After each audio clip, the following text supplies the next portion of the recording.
बहुत सारे लोगों के मन में क्वेश्चन होता है दैट हमारे को लोग मिलते हैं अलग अलग जगह से, बट हाँ, जहाँ से गुवाहाटी से हम आते हैं वहाँ पे भी हमें बहुत सारे स्टूडेंट्स हैं जो हमें hospitality graduates, hotel management graduates मिलते हैं। वहाँ के स्टूडेंट्स के साथ कोई ऐसा एक्सपोजर आपका कि वो किस वे में पॉलिश्ड है या उनका पर्टिकुलर इंटरेस्ट किस में होता है?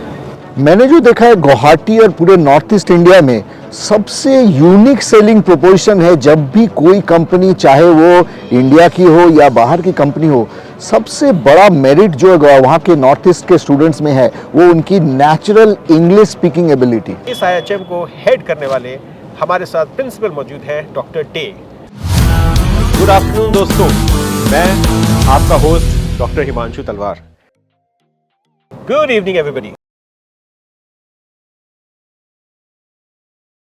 आज मैं आपको लेकर आया हूँ आसाम के एक शहर गुवाहाटी में। जी हाँ, शाम का नज़ारा आप देख ही रहे होंगे। इतनी प्यारी शाम हमें नॉर्थ ईस्ट ऑफ इंडिया के अलावा कहाँ मिलेगी। और यहाँ हम आए हैं आज नॉर्थ ईस्ट के एक प्रीमियम इंस्टीट्यूट में जो यहाँ से हॉस्पिटैलिटी ग्रेजुएट्स प्रोड्यूस कर रहा है। जी हाँ, हॉस्पिटैलिटी ग्रेजुएट्स, जिसकी मैं आपसे पिछले 4 एपिसोड से बात करता आ रहा हूँ। नॉर्थ ईस्ट, वेस्ट, साउथ, कहीं भी हो, इंस्टीट्यूट ऑफ होटल मैनेजमेंट जो सेंट्रल आईएचएम्स भी कहलाते हैं अंडर गवर्नमेंट, उसमें से एक है आईएचएम गुवाहाटी। और आईएचएम गुवाहाटी पिछले करीब 30 से ज़्यादा सालों से बहुत अच्छा काम कर रहा है। और इस आईएचएम को हेड करने वाले हमारे साथ प्रिंसिपल मौजूद हैं, डॉक्टर डे। डॉक्टर डे जिन्होंने अपनी ज़िंदगी लगाई है हॉस्पिटैलिटी ग्रेजुएट्स के लिए, होटल मैनेजमेंट ग्रेजुएट्स के लिए। तो आइए उनसे सुनते हैं कि कैसी रही उनकी ये जर्नी और उनका विजन क्या है इस इंस्टीट्यूट को लेकर। Sir, thank you so much. Thank you to my show. Thank you for coming. नमस्कार, thank you for calling me to the show. Thank you, sir. And So, Dey साहब, सबसे पहले मैं जानना चाहूँगा, काफ़ी लोग ये नहीं जानते कि एक ऐसा सेंट्रल आईएचएम जो इतना फैबुलस काम कर रहा है और हमारे यहाँ मौजूद है और वो इतने सालों से मौजूद है। कुछ आप अगर आपकी इसकी हिस्ट्री बताना चाहें सर। से IHM Guwahati north east India में टोटल 8 स्टेट को कवर करती हुई होटल मैनेजमेंट एजुकेशन के फील्ड में पहली इंस्टीट्यूशन है जो government of India and Assam government का इनिशिएटिव था। 1984 में एक छोटा सा इसका बिगिनिंग था as a food craft institute, और डिमांड इतनी थी, मैन पावर प्रोड्यूस कर रहे थे, तो उसको अपग्रेड करने के लिए सेंट्रल गवर्नमेंट के को ये ख्याल आया और विद आसाम गवर्नमेंट के साथ कोलैबोरेशन से 1994 से ये पूरे सेंट्रल आईएचएम के हिसाब से फंक्शन कर रही है। Really nice.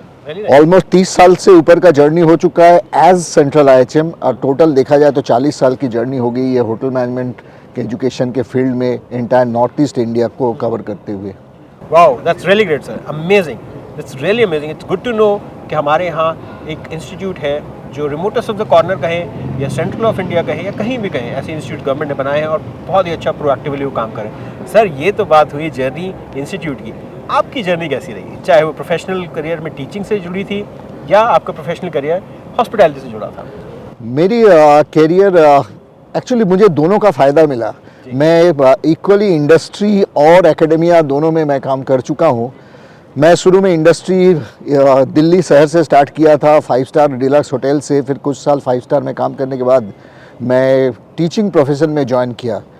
फिर मुझे लगा कि हॉस्पिटैलिटी इंडस्ट्री दिन प्रतिदिन चेंज होती जा रही है। मैं वापस इंडस्ट्री वापस गया, एक होटल को लीड किया, किस तरह से बिज़नेस डेवलप करते, होटल को कैसे चलाते हैं, एज ए जनरल मैनेजर काम किया। फिर अगेन जब मैंने पूरा एक्सपीरियंस गेन किया तो फिर मैं एकेडमी में वापस आया, और बहुत सारे इंस्टीट्यूशन के बाद अभी मेरी टोटल 35+ ईयर्स की कैरियर हो चुकी है। और पिछले 6 साल से मैं आईएचएम गुवाहाटी में एज ए प्रिंसिपल काम कर रहा हूँ। Really great sir, really nice. You know, बहुत सारे लोगों के मन में क्वेश्चन होता है दैट हमारे को लोग मिलते हैं अलग अलग जगह से, बट हाँ, जहाँ से गुवाहाटी से हम आते हैं वहाँ पे भी हमें बहुत सारे स्टूडेंट्स हैं जो हमें hospitality graduates, hotel management graduates मिलते हैं। वहाँ के स्टूडेंट्स के साथ कोई ऐसा एक्सपोजर आपका कि वो किस वे में पॉलिश्ड है या उनका पर्टिकुलर इंटरेस्ट किस में होता है? मैंने जो देखा है गुवाहाटी और पूरे नॉर्थ ईस्ट इंडिया में सबसे यूनिक सेलिंग प्रोपोजिशन है। जब भी कोई कंपनी, चाहे वो इंडिया की हो या बाहर की कंपनी हो, सबसे बड़ा मेरिट जो वहाँ के नॉर्थ ईस्ट के स्टूडेंट्स में है वो उनकी नेचुरल इंग्लिश स्पीकिंग एबिलिटी और उनके लुक्स, उनके काम करने का तरीका, उनका जो एक पैशन रहता है हॉस्पिटैलिटी इंडस्ट्री की तरफ, तो वो उसको इनकैश करना चाहते हैं। किसी भी कीमत पे वो नॉर्थ ईस्ट के स्टूडेंट को अपने ऑर्गेनाइजेशन में लाना चाहते हैं, और ये बहुत बड़ी बात है हमारे लिए। जी, ऑडियंस, ये जान को आपको बहुत खुशी होगी कि डॉक्टर डे ने जो इनपुट दिया natural English in the sense कि वहाँ के स्टूडेंट्स एक पर्टिकुलर एक्सेंट को लेके आते हैं, इंग्लिश को लेके आते हैं और वो उनके लिए बड़ा प्रोएक्टिवली काम करता है। तो एक बार अगर आप IHM को सिलेक्ट कर रहे हो अपने बच्चों को भेजने के लिए या खुद जाने के लिए, IHM गुवाहाटी एक ऐसा प्लेटफॉर्म हो सकता है जहां ना कि आपके होटल मैनेजमेंट, हॉस्पिटल मैनेजमेंट के स्किल्स अपग्रेड होंगे, कम्युनिकेशन स्किल्स भी बहुत अच्छे अपग्रेड होंगे। डे साहब, ऐसे किसी एक पर्टिकुलर एग्जांपल आप देना चाहें कि कोई आपने वहाँ पे स्ट्रैटेजी अप्लाई करी कि ना कि होटल मैनेजमेंट से न्यूट्रिशन टेक्नोलॉजी या इससे जुड़ा हुआ कोई भी पर्सपेक्टिव जिसको आप लेके आगे आए अपने 6 साल के करियर में?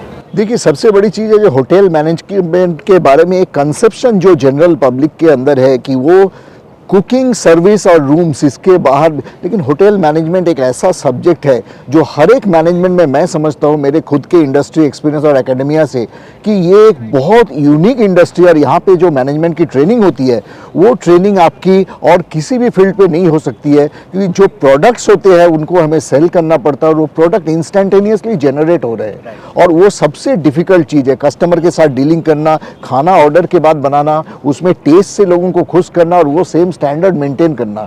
तो इसका कारण हमने देखा कि इस होटल मैनेजमेंट की ट्रेनिंग की डिमांड, चाहे वो बैंकिंग सेक्टर में हो, रिटेल में हो या आपकी किसी भी मल्टीनेशनल कंपनी में, होटल मैनेजमेंट के स्टूडेंट्स की बहुत डिमांड है और हम हमारा फोकस उस तरह से कस्टमाइज ट्रेनिंग में लेके जा रहे हैं। हम फॉरेन लैंग्वेज की ट्रेनिंग दे रहे हैं। हमारे गुवाहाटी से 5 बच्चों का इस साल फ्रांस में प्लेसमेंट हुआ। तो ये सब चीज़ें वो रिकग्निशन में आ रहे हैं, लोग खुश हैं। नेशनल काउंसिल के बैनर के अंडर में MSc प्रोग्राम वगैरह में काफ़ी सारे नॉर्थ ईस्ट के स्टूडेंट्स को मौका मिल रहा है और वो अच्छा कर रहे हैं। ये सुन के बहुत अच्छा लगा डॉक्टर डे कि इंडिया के बच्चे ना ही सिर्फ इंडिया में अपना नाम रोशन कर रहे हैं, बट हाँ, उनकी इंटरनेशनल प्लेसमेंट्स भी हो रही हैं। एंड आई थिंक ये मैसेज एक बहुत अच्छा मैसेज जाएगा उन पेरेंट्स, उन स्टूडेंट्स को कि इंडिया के अंदर हॉस्पिटैलिटी या होटल मैनेजमेंट अगर आप स्टडी करते हैं तो आपका करियर आउटसाइड इंडिया भी है। इंडियन स्टूडेंट्स को विद ओपन आर्म्स एक्सेप्ट किया जाता है। सर, बिफोर मैं क्लोज करूँ, आपका एक विजन जानना चाहूँगा और आपके एक्सपीरियंस का आज एक निचोड़ आपसे जानना चाहूँगा कि इतने साल जो आपने 35 साल लगाए इंडस्ट्री में, ये क्या मैसेज आप मेरे व्यूअर्स को देना चाहेंगे जो उनका करियर शेप कर रहे हैं? सर, मेरा ये जो 35 साल का एक्सपीरियंस है, इससे मैंने एक चीज़ गेन किया कि ये 35 साल किसी एक इंडस्ट्री में स्पेंड करना कोई आसान बात नहीं होती है। सबसे बड़ी चीज़ होती है कोई भी इंडस्ट्री, चाहे वो सक्सेस के पीछे है, एक कॉन्सेप्ट होता है और हमें इंडिया में नेचुरली गॉड गिफ्टेड है अतिथि देवो भव। अतिथि देवो भव, ये जो कॉन्सेप्ट का कमर्शियलाइजेशन से कैरियर अपॉर्चुनिटीज़ क्रिएट हो रही है और इसके कारण दिन पर दिन नंबर ऑफ रूम्स बढ़ रहे हैं, 5 स्टार होटल्स आ रहे हैं, रेस्टोरेंट चेन्स आ रहे हैं, विदेशों से भी कंपनियां इंडिया में आ रही है। तो इसका फ्यूचर बहुत ही बढ़िया है। हाँ, अचीव करने के लिए हर एक फील्ड में थोड़ी सी दिक्कतें आती है, हमें मेहनत करना पड़ता है, पैशन के साथ आगे बढ़ना पड़ता है और इस तरह से हमें आगे बढ़ाना, क्योंकि ये डार्विन का नेचुरल रूल है, it is the survival of the fittest. तो सर्वाइवल ऑफ द फिटेस्ट के लिए हमें अपने आप को फिट बनाना पड़ेगा। अपॉर्चुनिटीज़ अनलिमिटेड है और बीच में थोड़ी सी डिप्रेसिंग टाइम्स डेफिनेटली आई थी कोविड वगैरह की, लेकिन होटल इंडस्ट्री उससे बाउंस बैक कर रही है, बिजनेस बढ़ रहा है। एक substantial portion of Indian GDP का टूरिज्म एंड हॉस्पिटैलिटी से आती है। तो मैं समझता हूँ कि ये बहुत ही अच्छा फील्ड है हमारे यंग जनरेशन के लिए, क्योंकि हर कोई इंजीनियर नहीं बन सकता, लेकिन हर कोई अतिथि के सत्कार कर सकता है और वो अपने आप को अगर उस तरह से ले जाए तो I think there is no end to it.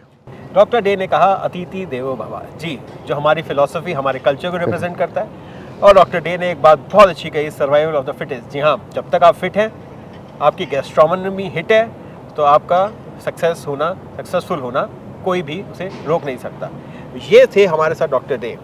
हम थैंकफुल है डॉक्टर डे के, उन्होंने हमें मौका दिया उनके कैंपस में आने का, विजिट करने का गुवाहाटी जैसे ब्यूटीफुल स्टेट को, ब्यूटीफुल सिटी को और उन बच्चों से मिलवाने का जो इंडिया का हॉस्पिटैलिटी का फ्यूचर है। Thank you sir. Thank you for having us. Thank you so much sir.